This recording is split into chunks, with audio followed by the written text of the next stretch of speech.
Hero Vijay దేవరకొండపై SC ST atrocity case నమోదైంది.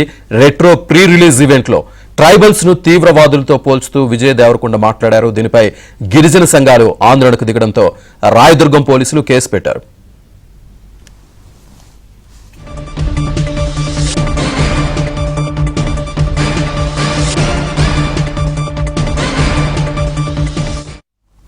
Hero Vijay దేవరకొండపై ఎస్సీ ఎస్టీ అట్రాసిటీ కేసుకు సంబంధించి పూర్తి డీటెయిల్స్ మా క్రైమ్ కరెస్పాండెంట్ ప్రవీణ్ అందిస్తారు. ప్రవీణ్, విజయ్ దేవరకొండపై ఇప్పటికే రాయదుర్గం పోలీస్ స్టేషన్ లో ఎస్సీ ఎస్టీ కేసు కూడా నమోదైనటువంటి పరిస్థితి కనబడుతుంది. హీరో సూర్య నటించినటువంటి రెట్రో మూవీ ఆడియో ఫంక్షన్ లో విజయ్ దేవరకొండ వివాదాస్పదమైనటువంటి వ్యాఖ్యలు చేయడం జరిగింది. దీంతో గిరిజన సంఘం ఆందోళన చేయడంతో ప్రస్తుతం పోలీసులకు ఇచ్చినటువంటి కంప్లైంట్ మేరకు లీగల్ ఒపీనియన్ తీసుకున్న తర్వాతనే పోలీసులు అయితే మాత్రం కేసు నమోదు చేశారనేది మనకు స్పష్టంగా అర్థమవుతుంది. అయితే ఈ కేసుకు సంబంధించి మనం గమనించినట్లయితే ప్రీ రిలీజ్ ఈవెంట్ లో గిరిజనుల మనోభావాలు దెబ్బతీసే విధంగా తీవ్రంగా కించపరిచే విధంగా తమ పైన వ్యాఖ్యలు చేశారంటూ కూడా కంప్లైంట్ లో పేర్కోవడం జరిగింది.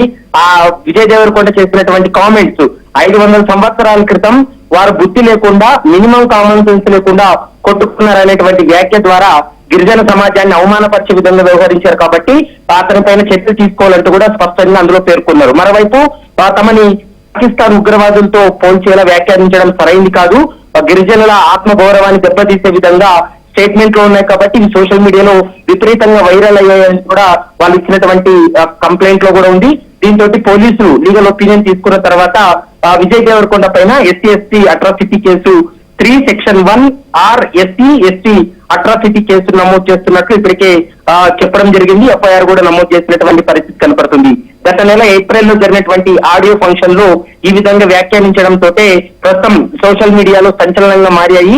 ఆ సోషల్ మీడియాలో వైరల్ అయినటువంటి వీడియోలు, మరోవైపు ఆడియో ఫంక్షన్ లో తను మాట్లాడినటువంటి కామెంట్స్ ఏవైతే ఉన్నాయో టెక్నికల్ ఎవిడెన్స్ కింద ఆ వీడియోలను పోలీసులకు అందజేయడంతో వాటన్నిటిని పరిశీలించిన తర్వాత ప్రస్తుతం రాయదుర్గం పోలీసు కేసు నమోదు చేసి ఇన్వెస్టిగేషన్ అయితే కొనసాగిస్తున్నారు. ఈ వ్యవహారంలో విజయ్ దేవరకొండకు నోటీసులు జారీ చేసి అతను రిప్లై తీసుకున్న తర్వాత తదుపరి చర్యలు కూడా తీసుకునేటువంటి అవకాశం అయితే కనపడుతుంది. Srinivas. Right Praveen, thank you. Right, అసలు విజయ్ దేవరకొండ అప్పుడు ఏమన్నారు ఒకసారి చూద్దాం. వాళ్ళకి విరక్తి వచ్చి వాళ్ళ గవర్నమెంట్ మీద అటాక్ చేస్తారు.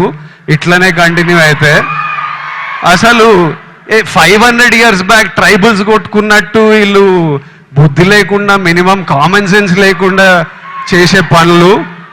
పాకిస్తాన్ వాళ్ళకి విరక్తి వచ్చి వాళ్ళ గవర్నమెంట్ మీద అటాక్ చేస్తారు. ఇట్లనే కంటిన్యూ అయితే అసలు 500 years బ్యాక్ ట్రైబల్స్ కొట్టుకున్నట్టు వీళ్ళు బుద్ధి లేకుండా మినిమం కామన్ సెన్స్ లేకుండా చేసే పనులు.